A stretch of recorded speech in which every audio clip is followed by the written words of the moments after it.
இது உங்கள் புரட்சி கவிஞர் பாரதிதாசனின் குடும்ப விளக்கின் பகுதி 7.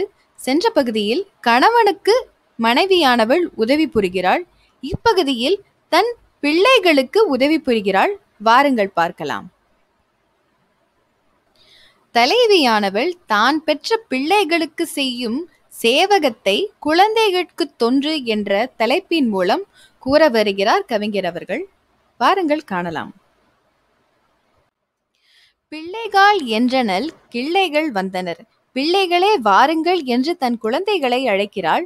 கிளி போன்ற அழகிய மழலை பேசும் குழந்தைகள் என்பதால் கிள்ளை என்று இந்த இடத்தில் குறிப்பிடுகிறார் கவிஞர் அவர்கள். தூய பசும்பொன் துளிகளை போன்ற சீயக்காய் தூள் செங்கையால் அள்ளி, தூய்மையான தங்க துகள்களை போன்ற சிகைக்காய் தூளை தலைவி தன் கையால் அள்ளி எடுக்கிறார் என்பதை இதில் குறிப்பிடுகின்றார் கவிஞர் அவர்கள். சிட்டு காட்டியும் சிறுகதை சொல்லியும் தொட்டு தேய்த்து துளிருடல் நலங்காத்து, சிட்டுக்குருவிகளை காட்டியும் சின்ன சின்ன கதைகள் சொல்லியும் அந்த சிகைக்காய் தூளை தன் பிள்ளைகளின் தலையில் தேய்த்து நீராட்டி அந்த பிஞ்சுகளின் உடலை பேணி பாதுகாக்கிறார் தலைவி என்று கூறுகிறார் இதில். நின்ற திருக்கோல பொன்னின் சிலைகட்கு நன்னீராட்டி நலஞ்செய்த பின்னர் பூவிதழ் மேற்பனி தூவிய துளி போல் ஓவிய குழந்தைகள் உடலில் நீர்த்துளிகளை துடைத்து தான் பெற்றெடுத்த தங்க சிலை போன்ற பிள்ளைகளுக்கு நல்ல முறையில் நீராட்டிய பின்பு பூவிதழ் மேல் படிந்திருக்கும் பனித்துளிகள் போல தன் பிள்ளைகளின் உடலில் இருக்கும் நீர்த்துளிகளை நல்ல முறையில் துடைத்து விடுகிறாள் தலைவி.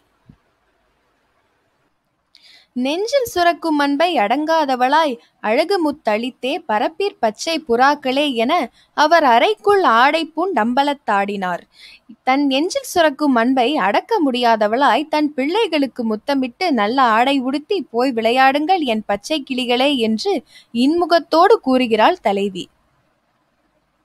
பிள்ளைகாள் என்றனள் கிள்ளைகள் வந்தனர். தூய பசும்பொன் துளிகளைப் போன்ற சீயக்காய் தூள் செங்கையால் அள்ளி சிட்டுக்காட்டியும் சிறுகதை சொல்லியும் தொட்டு தேய்த்து துளிருடல் நலங்காத்து நின்ற திரிகோல பொன்னின் சிலைகட்கு நன்னீராட்டி நலஞ்செய்த பின்னர் பூவிதழ் மேற்பனி தூவிய துளி போல் ஓவிய குழந்தைகள் உடலில் நீர்த்துளிகளை துடைத்து நெஞ்சில் சுரக்கும் அன்பை அடங்காதவளாய் அழகுழுக முத்தளித்தே பரப்பீர் பச்சை புறாக்களே என அவர் அறைக்குள் ஆடை பூண்டம்பலத்தாடினார். மீண்டும் உங்களை அடுத்த கவிதை விளக்கத்தில் சந்திக்கிறேன். அதுவரையில் நன்றி, வணக்கம். சேனலுக்கு சப்ஸ்கிரைப் பண்ணுங்க, பக்கத்தில் இருக்கிற பெல் ஐக்கனை மறக்காம கிளிக் பண்ணுங்க. அப்பொழுதுதான் போடுகிற வீடியோஸோட நோட்டிஃபிகேஷன் உங்களுக்கு வந்து சேரும். தேங்க்ஸ் ஃபார் வாட்சிங்.